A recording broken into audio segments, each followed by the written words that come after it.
Hello guys, मी खुशी पुन्हा एकदा माझ्या चॅनलवर तुमचं स्वागत आहे. तर आज मी तुमच्यासोबत शेअर करणार आहे मसाला भेंडी रेसिपी. तर त्याच्यामध्ये लागणाऱ्या म्हणजे आपण पहिल्यांदा आपल्याला भेंडीला चांगलं वॉश करून घ्यायचं आहे. मी 2 पाण्याने याला वॉश केली. त्याच्यानंतर एका नरम कापडाने यांना व्यवस्थित मी पुसून घेतली, कारण आपल्याला ओली भेंडी कापून घ्यायची नाही आहे. आणि त्याच्यानंतर ही इतकी अर्धी भेंडी कापून झाल्यानंतर आपण एका भेंडीचे 2 तुकडे करायचे आहेत. जरी मोठे असेल तुम्ही 3 पण करू शकता, पण मी 2-3 अशी केली. त्याच्यानंतर तुम्ही बघू शकता मी हे असे भेंडीमध्ये असे एक चिरा मारून घेतले, एक कट केली आहे. आपल्याला पूर्ण चिरून नाही घ्यायचं आहे, आपल्याला इतकं अशी अर्धी कट करून घ्यायचं आहे, कारण याच्यामध्ये व्यवस्थित आपण जो समोर मसाला बनवणार आहोत तो याच्यामध्ये व्यवस्थित जाणार आणि व्यवस्थित हे खायलासुद्धा व्यवस्थित वाटणार. तर आपण आता मी पूर्ण हे जशी हे अशी केली आहे, जशी पूर्ण हे बघा चुकून माझ्या हातून हे अशी पूर्ण झाली आहे. पण आपल्याला असं नाही करायचं आहे, फक्त एक चिरा मारून घ्यायचा आहे भेंडीला. मी आता पूर्ण भेंडीला अशी करून घेते. बघू शकता आता माझी सर्व भेंडी चिरून झालेली आहे मधातून. आणि त्याच्यामध्ये आपण 2 चम्मच बेसन आणि आपले जे काही बेसिक मसाले आहेत ते आपण इथं मिक्स करून घेऊ. मसाले तिखट वगैरे आणि 1 चम्मच आपल्याला लिंबूचा इथं रस सोडायचा आहे. आणि हे करून आपल्याला इथं व्यवस्थित आता मिक्स करून घ्यायचं आहे.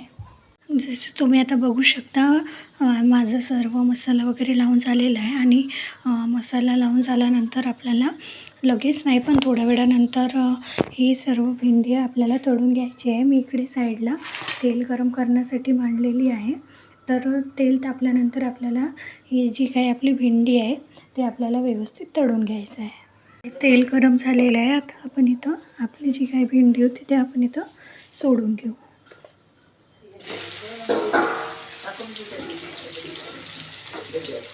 बघू शकता मी तेलामध्ये सर्व भेंडी टाकलेली आहे. आता आपल्याला व्यवस्थित ही परतून घ्यायची आहे.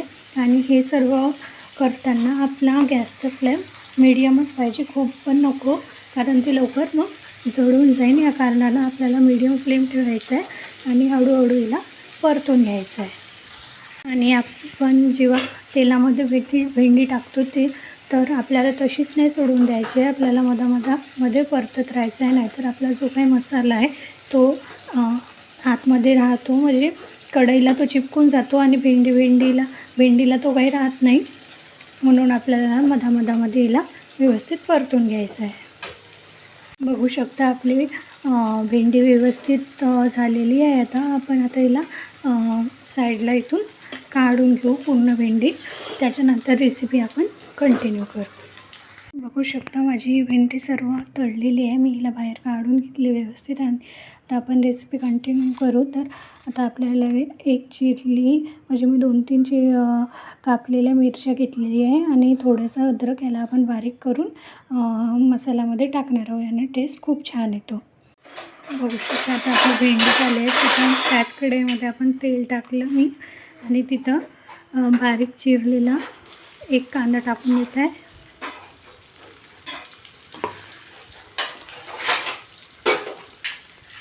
कांद्याला व्यवस्थित आता होऊ देऊ आपण. बघू शकता आता आपले कांदे झालेले आहेत. आपण जो मिरचीचा ठेचा केला होता इथं मिरचीचा आणखी अद्रकचा तो इथं सोडून देऊ.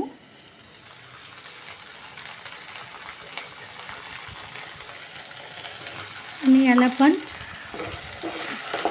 थोडा वेळ तेलामध्ये तळून घेऊ.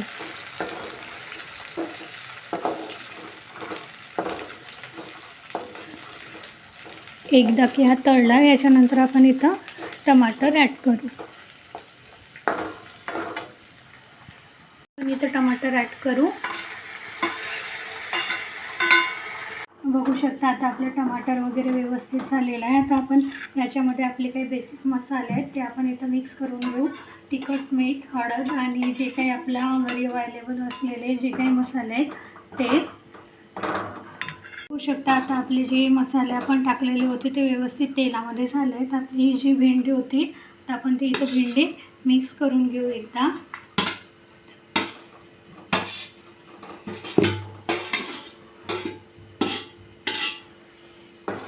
बघू बघू शकता आपण मी भेंडी मिक्स केल्यानंतर थोडा वेळ ठेवून द्यायचा आणि आता आपली मी पण ठेवून दिली. आता आपली भेंडी झालेली आहे व्यवस्थित, तेल पण सुटायला सुरुवात झालेली आहे. आता आपल्याला जितका रस्सा पाहिजे तितका आपण इथं आता सोडून देऊ. बघू शकता आता आपला रस्सा वगैरे टाकून झालेला आहे. याला थोडीशी उकळी पण आलेली आहे. आपण आता याच्यामध्ये कस्तुरी मेथी ॲड करून घेऊ. याने टेस्ट खूप छान येतो आणि थोडा वेळ याला आपण झाकून ठेवून देऊ. बघू शकता आपली रेसिपी रेडी आहे ऑलमोस्ट. फक्त हिला आता 5 मिनिट ठेवल्यानंतर आपण हिला बंद करू शकतो. तर माझी रेसिपी आवडली असेल तर लाईक करा, चॅनलवर नवीन असाल तर सबस्क्राईब